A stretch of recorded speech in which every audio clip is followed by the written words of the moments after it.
बिस्मिल्लाहिर्रहमानिर्रहीम। नाज़रीन, मैं हूं अज़मत खान और आप देख रहे हैं प्रोग्राम अज़मतनामा। नाज़रीन, आज के इस व्लॉग में हम डिस्कस करेंगे एक दफ़ा फिर ईओबीआई को। और ईओबीआई को अगर हम जिक्र करें और वहाँ की करप्शन और दीगर मालूमात को जिक्र ना हो, ऐसा मुमकिन नहीं होता है। लेकिन आज चूँकि करप्शन का जिक्र नहीं होगा, आज एक अच्छी खबर होगी इस इदारे के हवाले से और खुसूसन मेहनतकशों के हवाले से भी इनडायरेक्टली एक अच्छी खबर होगी। वो खबर क्या होगी, ये सारी तफसीलात आपको देने के लिए स्टूडियो में हमारे साथ मौजूद हैं एक दफ़ा फिर मोहतरम इसरार यूबी साहब। सर, आपका बहुत शुक्रिया कि आप स्टूडियो में तशरीफ़ लाए। थोड़ा सा हमारे नाज़रीन को ये बताइएगा कि अभी ईओबीआई में जो भर्तियाँ हो रही हैं, ये भर्तियाँ किस लेवल की हैं, कितनी भर्तियाँ होंगी, इनसे फ़ायदा क्या होगा, इदारे को क्या फ़ायदा होगा, फिर मिन हैसुल मजमूई तौर पर अगर हम इसको देखें तो लेबर का क्या फ़ायदा होगा, मेहनतकशों का, और खुसूसन जो लोग रजिस्टर्ड हैं उनका फ़ायदा क्या होगा और जो रजिस्टर्ड नहीं है उनका फ़ायदा क्या होगा। बहुत शुक्रिया अजमत साहब। जैसे आपको मालूम है कि किसी भी इदारे को चलाने के लिए उसमें अमले की ज़रूरत होती है। बगैर अमले के इदारे चलते नहीं हैं। तो ईओबीआई में काफ़ी अरसे से भर्तियाँ नहीं हुई हैं अफसरान की, स्टाफ की, और रिटायरमेंट बहुत तेज़ी से हो रही है। अब ये देखिए कि ईओबीआई तकरीबन 30% महज 30% अफरादी क़ुव्वत पे काम कर रहा है, जिसमें एक जो मुलाजिम है वो 3-3, 4-4 काम अंजाम दे रहा है। यानी कि हम अपने नाज़रीन को बताएं 100 अगर अफसर होना चाहिए था तो सिर्फ 30 हैं।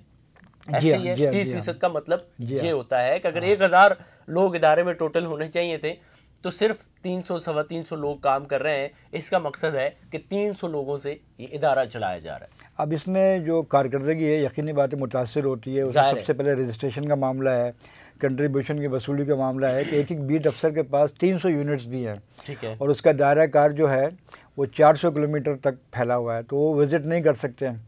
तो एक तरफ रजिस्ट्रेशन और कलेक्शन ऑफ कंट्रीब्यूशन, दूसरी तरफ जो पेंशनर्स के केसेस हैं उसमें बहुत वक्त लग रहा है। तो इसमें वफाकी हुकूमत की और वजारत OP&HRD की गफलत है कि उसके नतीजे में यहाँ पर जो है भर्ती का अमल नहीं हो सका। लेकिन अभी पिछले दिनों आपको याद होगा कि 250 अफसरान की भर्तियों के लिए मुख्तलिफ कैडर के अफसरान हैं, मुख्तलिफ ओहदों के अफसरान हैं, एक इश्तार शाया हुआ था। जी, उस पे हमने व्लॉग भी किया। हाँ जी, जो पिछले चेयरमैन ने उन्होंने उसका मेयार को पिछले जो भर्तियाँ उससे बेहतर बनाने के लिए जो हमारे मौखर तालीमी इदारे हैं, ठीक है, जिसमें है Lahore university of management sciences LUMS, उसके ज़रिए तमाम इनका तहरीरी टेस्ट जो था वो मुनक़िद हुआ था 5 शहरों में मुल्क के।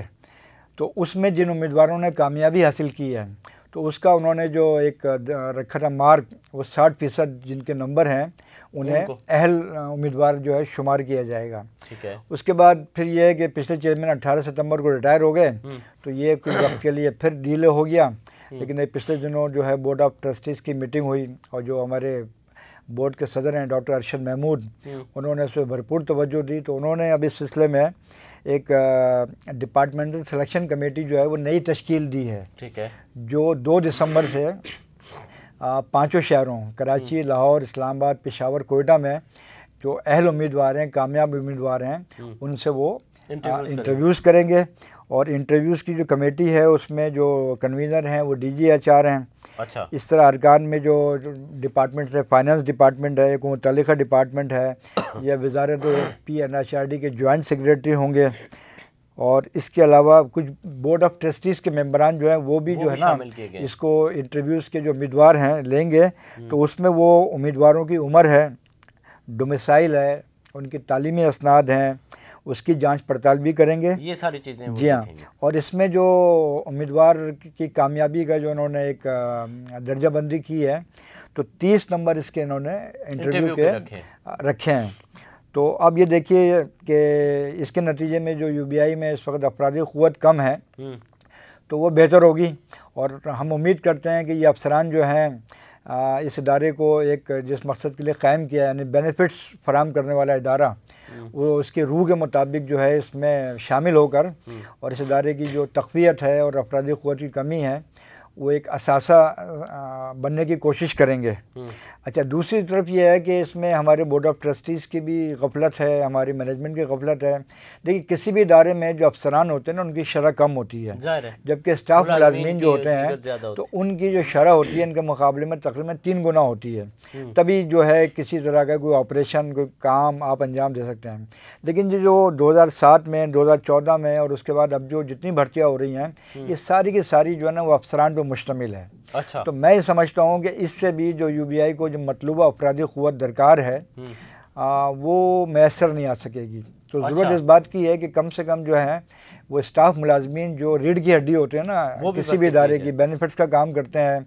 अब मैं आपको बताऊँ, यूबीआई में ड्राइवर्स भी अब चंद बचे हैं, नायब कासिद भी चंद बचे हैं, पीए भी कम हैं, जो पीए भर्ती हुए थे वही चले आ रहे हैं, अफसर ही अफसर हैं। तो ये अफसरान बेस इदारा बनता जा रहा है, जिसके नतीजे में यकीनी बात है जो एक इदारे का ढांचा होता है, इंतज़ामी ढांचा, वो यकीनी बात है मुतासिर तो होता रहेगा।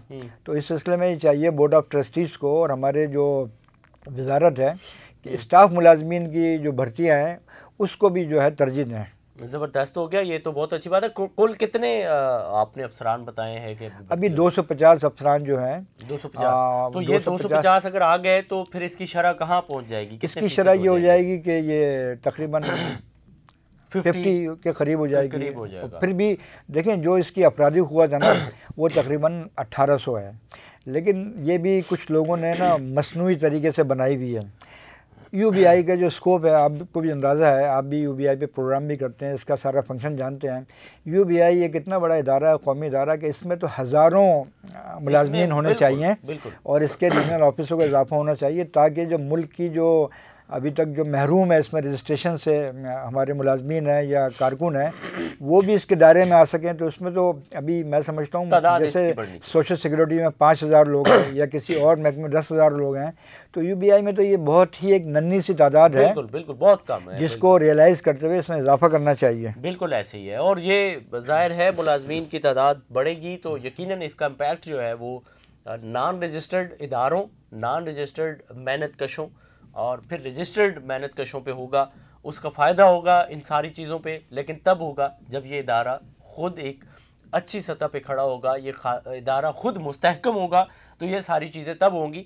इस पे मेरे ख्याल में लेबर लीडरों को भी काम करने की ज़रूरत है, उनको आवाज़ उठाने की ज़रूरत है। वो हमेशा हमने देखा है कि इस इदारे पे तनकीद करते हैं, तनकीद करनी भी चाहिए, हम भी करते हैं और हम तो हमेशा तनकीद जो है वो डॉक्यूमेंटेशन के साथ करते हैं कि ये इस इदारे ने ये काम किया है, लेकिन उसके बावजूद भी हम ये चाहते हैं कि इस इदारे में अफसरान भी हों, मुलाजमीन की तादाद भी हो, ये इदारा बड़ा हो ताकि इसके फ़ायदे भी उतने ही ज़्यादा हों।